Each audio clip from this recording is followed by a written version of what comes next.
Alright, welcome ladies and gents, let's talk The Expanse. It's over, it's done. I've recorded this a fair few times now, and I've had to stop each and every single time because I know exactly how I feel, but I also don't. I'm very torn between enjoying the ending and also really disliking the ending. Not massively. I love this show, and is what it was, because it's done now, one of the best sci-fi shows on TV, hands down. I really, really enjoyed this show. But I feel like they dropped the ball in other seasons, which have led us to this inevitability. You know, they dropped the proto-molecule early on. So now, no explanation of the proto-molecule further down the line. No explanation of the ring gate entities. No explanation of anything. No explanation of Zombie Boy, who can see everything and all weirdness. So, it's a bit bittersweet, it coming to an end, because there are absolutely way too many story threads that have been, you know, just left loose. They've not been tied up, you know. It's like a child running around without his shoelaces tied. The story has fallen over, as it were. So let's talk about it. Full spoilers, because you're here to hear full spoilers, I'm sure. I don't know, but there you go, there's your spoiler warning. We open again on said Martian sort of colony planet, I guess, in the ring, where the little boy was resurrected. The family see him. They're scared, as you would be, because your little boy's come back to life and he's got black eyes. I mean, you would be pretty scared by that, wouldn't you? And they slice him, and his hand heals up instantly. So, no idea what that is about. I've not read the books, I don't know. But obviously, they're teasing something which now I doubt we'll ever get to explore, unless all of a sudden next week they announce that they're going to do a movie, which I'm praying to God that they do. Anyway, that's really unresolved. That whole story thread is left with the little girl running through the forest with her brother and the dog aliens, and that is it, right? We see a brief glimpse of his eyesight, his point of view, what he sees, and it's very proto-molecule-esque. You know, like, you see everything. It's almost like an X-ray vision, but not. It's cool. And I'm annoyed that we don't get to explore it because it's cool. Make sense? Cool. And then it's the final fight between Martian, you know, the MCRN, Earth forces, and the Belters, who sided with Drummer. And then, of course, the Rocinante as well. It all built to this big final fight. It was over a bit too quickly. But I liked it. And I really did feel it as well. So Drummer goes in first with her forces. I mean, it's brutal. A bunch of them get killed straight away.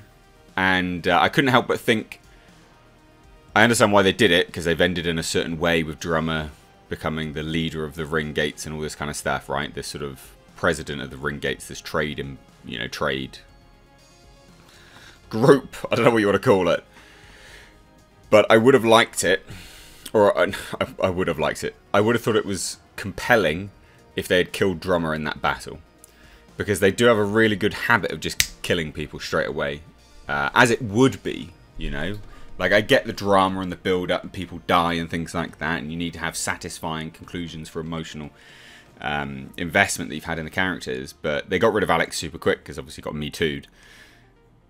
But I think that could have been really interesting, actually. I don't hate, by the way, I don't hate what they've done with it. I understand, and I think it was pretty good.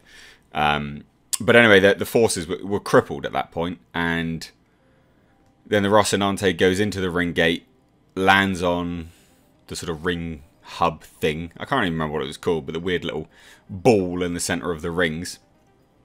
And they take out, well, it doesn't land on it. They send a drop ship, you know, a drop party down to go and blow it all up with Bobby Draper and Amos and things like that.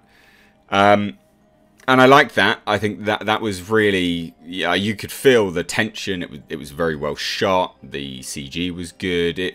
It's all as good as you'd expect it to be for this series, because the series is genuinely fantastic, and it has remained fantastic.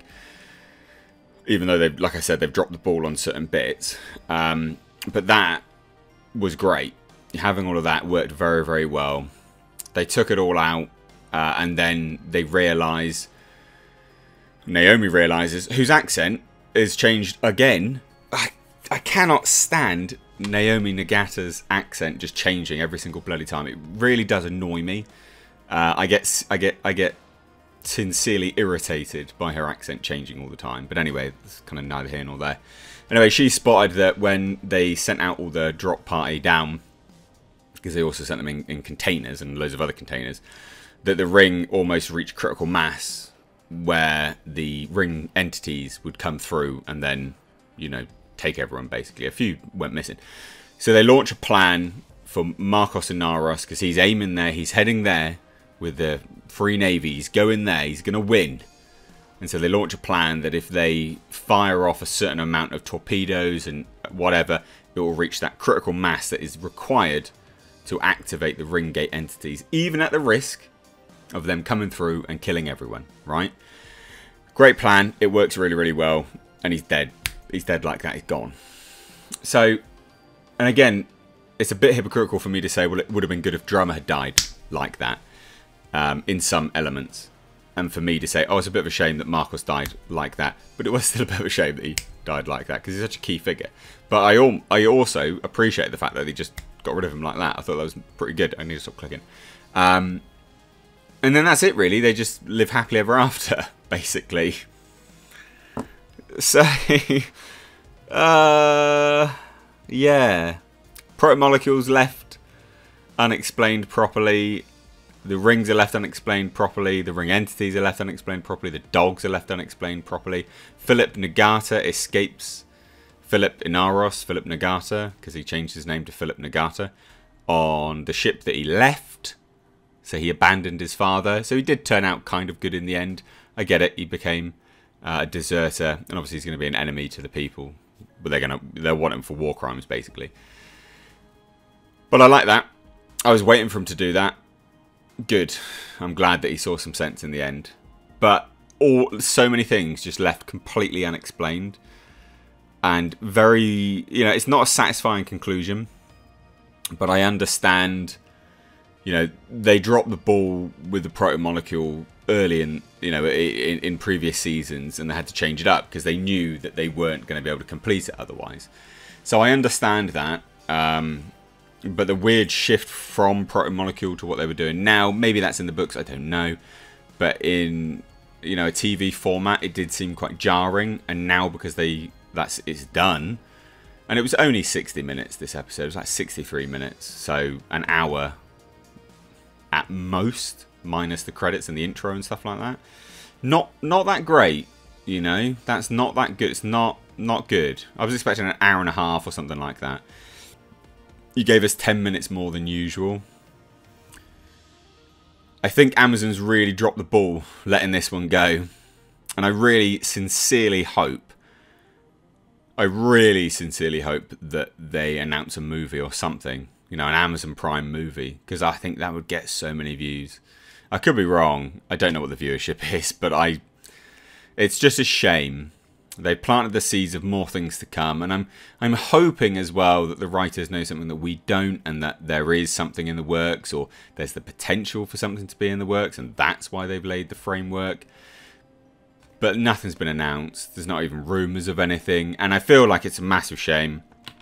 It's, you know, it was good, but it's not a satisfying conclusion. And I was afraid of this early in these reviews that I've been doing weekly. I said to you guys, I said to myself that they're laying a lot of groundwork here for things which I can't see them being able to complete. And, you know, they spent too long slowing down for like really pointless bits and pieces. Like Philip's turn is not that satisfying. We didn't need to spend a whole, you know, we spent far too long on him flip-flopping for this end of him just escaping, going, I am Philip Nagata.